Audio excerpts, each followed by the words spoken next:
you are a B2B service-based business owner and you are looking to gain more clients, create more impact and more revenue in your business, tune in to Amplify Your Marketing Message with Campbell Rapin. Every week, we're going to take you through how to build an audience of buyers, mastering your marketing message, and making offers. Welcome back, everybody. Many of us have heard that we will rise or fall to the levels of our systems, and that systems can be like gasoline, ultimate accelerators that lead to disproportionate growth. But truthfully, while I believe business growth is elegantly simple, getting this to actually create the results is sometimes an enormous mystery and a gap many don't successfully leap on their own. But there are incredible people that can help you get that disproportionate growth.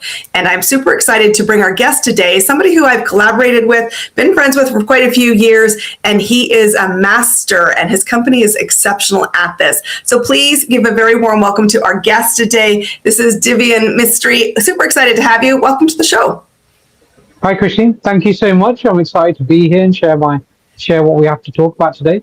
I'm excited to have this conversation because we've been talking about having it for quite a while. So let's kick us off at the very beginning. How do and what do we do to actually trigger the business growth? What do you think is the simple place to start? Great question. Thank you for asking it. So I think there's three main areas you've got to focus on. And you're saying trigger the growth of the business. It depends where the business is at in terms of what's going to trigger the most amount of growth. And it's very simple. And you may have already heard these three things before. You need three things to grow the business in terms of more clients. Number one is traffic. You need to get more people to see your stuff. Number two is conversion, getting more people to either have conversations with you or opt in for your lead magnet or come to your webinar or whatever your conversion mechanism looks like. And number three, which is probably the least utilized out of all of them, is following up with them, because only 1-3% of people are ready to buy right now, today, here, if they feel like you are the best solution for them. But what about the other 97%? We're not following up. We're kind of losing a ton of revenue. So where's the best place to start? It depends on where your business is at. You have to analyze this. Like, do you have traffic coming in? Do you have a good conversion mechanism? And do you have follow-up? And I always say start with the best place to start is to analyze your traffic. If you don't have traffic coming in, or you don't have the right traffic coming in, start there. If you analyze the data, then and you see that you do have the right traffic, then focus on the conversion. And if you have the right conversion mechanism, but you're not following up, start there. But all of what I've just said comes down to one main thing, which initially when I started in business, this used to surprise me, but now it doesn't, is it all comes down to tracking your data. And what doesn't surprise me anymore is how often businesses don't track their data. We often work with multi-7-figure, sometimes 8-figure businesses, and they don't have the basic data to understand where's the problem, where's the most leverage within the business to scale it up. And so that's where I'd suggest starting. Always get the data, because the data is going to tell you the story of where you should be focusing most of your effort to be able to create a disproportional growth. And let me give an example of this. We had a client last year. They're still a client. They haven't just stopped. And we generated £684,000. That's actually a conservative number. They have a franchise model, and they got 3 locations who didn't provide us with certain bits of data. But just off the location they own, which is half the business, we generate £684,000 of new revenue. That's not reoccurring revenue. That's brand new leads coming in, converted into clients. And the number, as I said before, the number one thing that they didn't have is clear data of exactly where the most leverage was within their business. So we came in and implemented, we added analytics at different stages to understand where they're at. And they went from a kind of, with their previous agency, they went from this kind of approach of let's just try everything, just splat a bit here, a bit there, a bit everywhere, which was getting them some leads coming in. So we went very hyper focused and found the bits that weren't working and leverage those to create better results. And it's usually in the nuances of the marketing that creates the most amount of leverage. So you got to be really good at that data and figuring out where the leverage really lies within your specific business. I'm super impressed that we start here because I think you're right. So often we think small and we don't think like we need that what makes great businesses great, which is start with data. What are the real numbers? Don't run simply on gut instinct. You have to look at the numbers. And I think that many small businesses and the businesses I personally support are typically in that first million. They don't even realize that data should be part of the equation.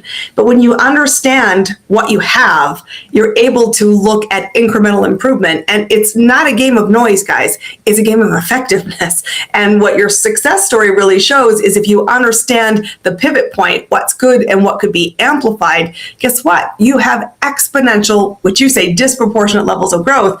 And my friends, let's make the easy stuff easy. Don't make the hard stuff unnecessarily hard.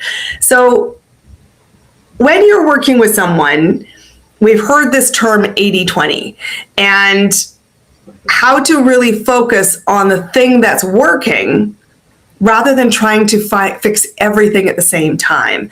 So for you, what is that first place that you're looking for to see how to win quickly? Because we're all impatient and we want to win, but we don't have a lot of runway. We're all like, ooh, get this yesterday. Where do you start? What is the philosophy that you take so that you can leverage things like what the CEO, Stephen Bartlett, does in the Diary of the CEO? He's really good at this, but you do the same thing for your clients.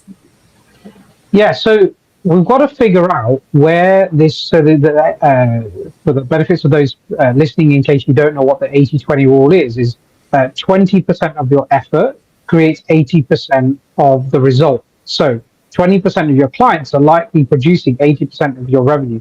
20% of your leads are creating 80% of the result for your business. So that's the goal, is to find that 20-80. And the way Stephen Bartlett does this, and then I'll segue into what we do as well, is on his podcast, he actually has a team who produces over 100, I think it's more like 200 thumbnails for every single podcast episode, because they're testing tiny little, like, if I have my hand here versus like this, like what difference does that make in the results? Now, you have to be very careful with this in that you don't go and start testing nuances that are not effective for your business at the stage that you're at. Of course, Stephen has tons and tons and tons of people viewing his podcast. So at that stage, them nuances make incremental differences that make a big difference for him. But you might not be at that level, and most of our clients are not at that level. So where do we start? We start looking at them three core areas that we spoke about. And actually, most of the time, what I find actually with our clients is the majority of them have is actually the third stage of this process, which is the follow-up. The majority of our clients, that's actually where they need the most help or have the most leverage at the beginning. Because our clients are not starting out from scratch most of the time. They've built a business to a certain stage. And often they've got a database of clients or potential clients, people they've served, and they're doing nothing with that. Mm-hmm. They're not emailing them. They're not contacting them. They're waiting for them to come in. They don't have, and we kind of sometimes go beyond marketing as well. They don't have continuity programs. So I'll give you an example. We work with a IV drip company, a wellness company, and they're brilliant at what they do. He is like one of the best at what he does in the UK. And he has a database of about 1,800 people who have all bought something from him. 1,800 people who all bought, didn't send a single email out until we came into the picture. And so what we did is we kind of siphoned out what are the best products that he's got, and then we started sending emails out regularly. And he, the reason he brought us on is he upgraded from a small two or three birth kind of scenario where he could serve 3 people at a time to a location that had probably can serve about 6 to 8 people at a time. So obviously capacity was only at 30%. So through this process of emailing previous clients, we helped him to, I think when I last spoke to him it was actually last week I spoke to him, He was at about 50 to 60% capacity, and that's since about November that we've helped him get from 30 to 50, 60% capacity. And that was, we were doing the email marketing side of the process there. So that's where I find most people, most businesses find leverage in that on the level that we're serving them. But other businesses, they might have a conversion mechanism issue. So for example, a lot of people have websites where they have one call to action of just give me a call. Well, that's great for people who are in big amounts of pain. You know, my back is absolutely killing me. Can you as a chiropractor fix it right now, today, here, because I literally can't move? That's great for them people. But what if you sometimes have back problems? What if you want to be more proactive, but you haven't decided which chiropractor you're going to go with? Is there some resource there to get onto the database? Is there a way of me having some sort of consultation? So there are a couple of examples, but what we start with is we look at where is the biggest leverage that we can utilize to get more clients immediately or as quickly as possible with clients. Because ultimately, marketing only matters if it turns into money. Like, nobody's doing this for fun. You know, you might have fun doing it, but no one's doing it for fun. That's right. We're doing it to make money. So it's got to turn into money. Otherwise, it doesn't really matter. It's just noise. And we've said that before. Guys, marketing has one job: effectiveness. If it's not driving effectiveness towards revenue, it is simply crap. Like, let's just be honest and call a spade a spade. And I think I love what you're saying, because so often, and I know we fall into the trap, guys, this is not a new problem for a business. This is an ongoing problem for business. All of us have leads. All of us have an opportunity. All of us have past clients that we could win business with if we simply did a better job at effectively talking about serving, supporting, and offering. And the follow through. Gosh, I think the stat I read was 80% of the stuff we have, we don't even do anything with. What a golden opportunity. Yes, it's. I think the follow up is one of the biggest things. I'll just give you some data actually, because I looked at it last week. With that particular client, we have an email open rate now of 42, around on average 42% of the people on the database open his emails. Now, of course, I know within that there's Apple privacy open, so it probably isn't exactly 42%, but there is that's a decent number of people looking at his emails regularly, booking in, wanting to take up his services that weren't seeing that before. Out of 1,800 people, 40%. I don't know the maths off the top of my head. I'm not going to do it in my head, but that's a decent number of people off the top of my head who can who are seeing his message that weren't seeing it previously, and are able to then engage with his offering and engage with re-engage. Actually, the other thing that I was just explaining a moment ago, which I touched upon, is sometimes we also come in and help the client to understand what offers should be in place, because sometimes clients don't have continuity offers. So with this client as well, when we came in, I said your number one leverage point is we went through the data and we had a look at how, when you initially do a blood test, that's the first point that people enter into his, when they come to him, they do a blood test. Because he's very big on data as well. He looks at all the data and goes, here's what treatment you should be having. And off the back of that, he says, here's the treatments. And usually what happens when we looked at the data, people come for 2 or 3 sessions and then they drop off.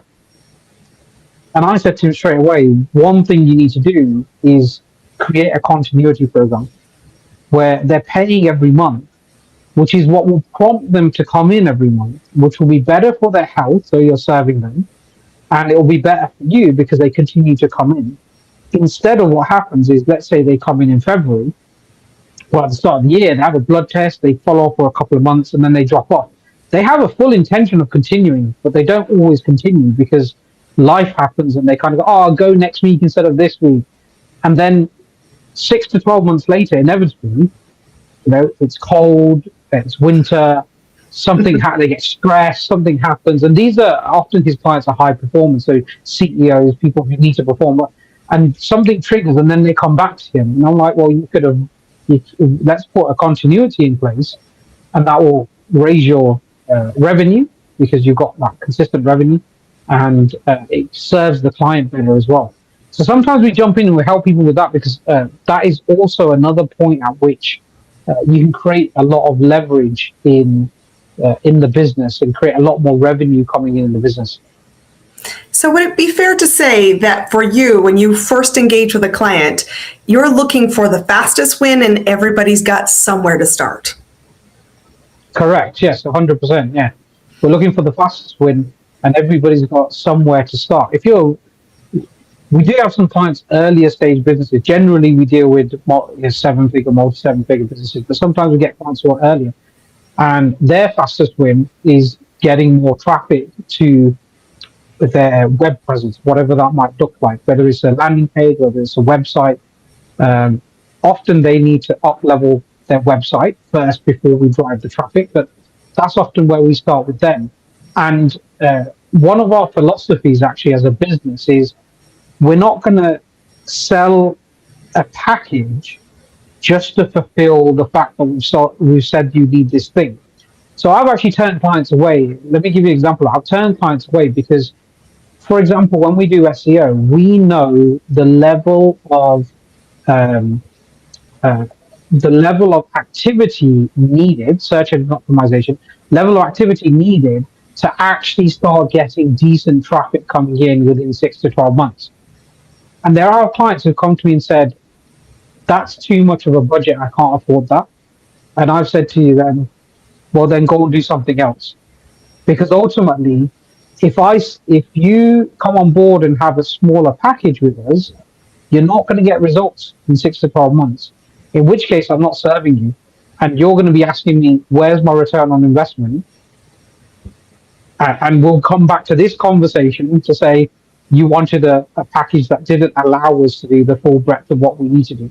So we're very much in the camp of, we want to go out there and get you lots of exposure, not a small amount, because lots of exposure to the right people is what's going to bring you the traffic that will turn into your potential clients.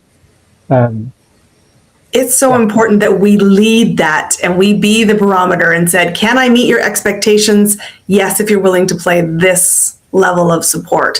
And guys, never ever hesitate to defer, redirect clients that are not ready for where you are and what you do. So I want to ask you this because I love asking all of my guests this. What's working for you in your business right now to win new business in the current economy? Yeah, I've always found, this is not just now, but it's the way that I've won business for a very long time, for many, many, many years. In order to win business, you can't just drive the traffic. What you have to do is create an environment where people can see the value you have to offer. And that's different for each person. But for me personally, that's about talking. So for me, running a webinar, being on a podcast, having a conversation in a room with somebody, or what was the final one? I was going to say speaking from stage. That was one. Or a pre-recorded video. They're the ways that I best engage with my audience or the people coming into my audience to help them to understand how we operate, who I am, what my values are, what my unique point of view is when it comes to marketing. And from that, people start to know, like, and trust me and us as a brand, and then want to move forward. So I've always found that webinars in particular have been one of the best ways that we have brought people in. We're running one next week, which will be exciting. A brand new one, actually, in a particular industry. And that's always been one of the best ways of me engaging with people is webinars. Experiences matter. Experiences matter. People are looking for, I would say real presence, especially in the way the digital landscape is going, where so much of it is, I don't know if it's true. You can't not be true when you're in a lived experience. So I love that you're doing that. And I know you do a great job. And I think the work you do with your clients, I said we've been friends for quite a few years, is exceptional. So where do people find you? How do they connect you? How do they learn more about Pole Store Growth Partners? Sure. So we've sent a link to an opt-in, a free video that I've got that you can share, which I'm sure you've got in the podcast. But you can find me mainly on LinkedIn and Facebook. If you just type my LinkedIn, which I'll, off the top of my head, it was / Divian Mistry, I believe. LinkedIn, yeah, Divian Mistry on LinkedIn. You'll find me on there. And Facebook is probably the other place that I'm on, and you can quite easily just type in my name and find me on there and follow all the things that I'm doing. And from there, you can be in contact with us, or you can go to our website, polestargrowthpartners.com. And if you're looking for help, book a call on there. There's a big yellow button, book a call, and we can have a conversation. Guys, I love this. I love the work that Divian does. And I want you to be thinking here where we started the conversation. It is about what can you do with the data you have to know where to focus that really worthwhile money to get disproportionate growth. Depending on the level of your business, depending on what you're already doing, you either need, he said, traffic qualified. Sometimes the biggest issue is we're not getting in front of enough eyeballs. It's not all eyeballs that matter, men and women. It is about eyeballs that are your eyeballs. Then it is about what do you do to lead them to an offer? How do you actually move the offer to a yes or no? Guys, we're all about decision making. And then finally, it is about if the answer isn't yes now, how do you support and not just follow up, but follow through? Because so many business opportunities exist in your known circle. It's already in front of you, but you need to extract the data, do the work, and get involved. And that's why I think what you do at Polestar Growth Partners is super important. One final thought for you is if you had one win to do today, what should they do today to start the ball rolling? One thing that they could do today is start the ball rolling. Yeah. Implement tracking your data, because without data you can't make decisions, and without decisions you can't accelerate your business. Okay, guys, so if you want to run your business like a business, you want to be rewarded like a business, you want to start looking at your data and start having conversations with Divian and myself to say, what data do I need to be mining? Now, once I have it, what do I do with it? Thank you for being our guest today, guys. Go do something great. Your next client is right in front of you. It's up to you to lead them to an opportunity to serve. It's a fit, and get that big win. Thanks for being here, Divian. I appreciate it. Thank you. That's a wrap on another amazing episode of Amplify Your Marketing Message with me, your host, Christine Campbell Rapin. Be sure to subscribe on your favorite podcast platform so you don't miss another great episode. And be sure to visit ChristineCampbellRapin.com/podcast to get a free resource on how